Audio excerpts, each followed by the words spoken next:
சொல்லிட்டே இருப்பாங்க, அவர் பையன் இந்த மாதிரி இருக்கிறாரு, அவர் பொண்ணு இந்த மாதிரி இருக்குது, அவங்க ஒய்ஃப் இந்த மாதிரி இருக்குது. அதான் தீமோத்தேயுக்கு சொல்கிறார் பவுல், தன் சொந்த குடும்பத்தை விசாரிக்க தவறுவான் என்றால் சபை எப்படி விசாரிப்ப? நீ அவிசுவாசம் கேடுகட்டுனா போயிடுவே, விசுவாசம் மறுதளித்துனா இருப்பே. பிசாசுகளும் விசுவாசிக்க தேவன் உண்டு என்று விசுவாச தவறு செய்கிறது. அவன் பிசாசுக்கு இவனுக்கு வித்தியாசமே இல்லை. புதிய காரியம், உங்கள் சத்துருக்கள் பூமியில் இருக்க மாட்டாங்க. ஆனால் நம்ம யாருக்காவது சத்ருவாக இருக்கிறோமான்னு பார்க்கணும்.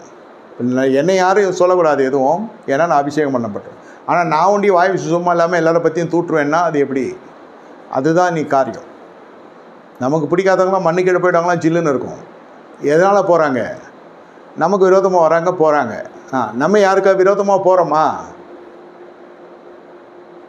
யோசிச்சு பாருங்கள். கருத்து வேறுபாடே இருந்தால் கூட ஆண்டவர் என்னுடைய வார்த்தை எப்படி சொல்லுகிறது? நாம் சகோதரர், நமக்குள்ளே வாக்குவாதம் வேணாம். நீ வலதுபுறம் போனால் நான் இடதுபுறம் போகிறேன், நீ கிழக்க போனால் நான் மேற்க போகிறேன், நீ வடக்க போனால் நான் தெற்க போகிறேன். அதான் லோத்தும் ஆபிரகாம் பிரிந்தாங்க பாருங்க. அபிஷேகம் பண்ணப்பட்ட ஞானம், அபிஷேகம் பண்ணப்பட்ட ஞானம், செய்கை, சுபாவம் எல்லாம் சேர்ந்து இருக்கணும். அந்நிய பாஷையோடு நிறுத்திக்கூடாது. அபிஷேகத்தை, அந்த அபிஷேகம் கிரியை செய்யணும். பிள்ளைகள் என்று கர்த்தரால் போதிக்கப்பட்டிருக்கிறார்களா? வசனத்தை வச்சு பாருங்கள் பசங்களை. ஃபஸ்ட் மார்க் அது சொல்ல, அவன் நீதியாக நடக்கிறதுக்கு அந்த சின்ன வயசுலேருந்தே ஊறணும்.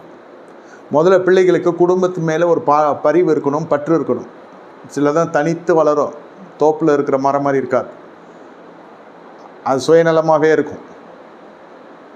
இதெல்லாம் நோட்டீஸ் பண்ணணும். இதுக்கெல்லாம் நேரம் இருக்கணும்.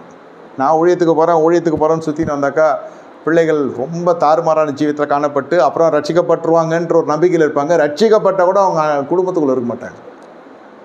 ரட்சிக்கப்பட்டும் தனித்தனியே பிரிஞ்சிருக்கும். அப்போ என்னடா ரட்சிக்கப்பட்ட? கிறிஸ்துவமே அன்பு தானே, பரஸ்பரம். பெரிய பெரிய ஆவிக்குரிய வொக்காபுலரி வேர்ட்ஸ் எல்லாம் யூஸ் பண்ணுவோம். பைபிளில் அப்படியே சும்மா தனிப்பட்ட பாடாக பேசுவான்.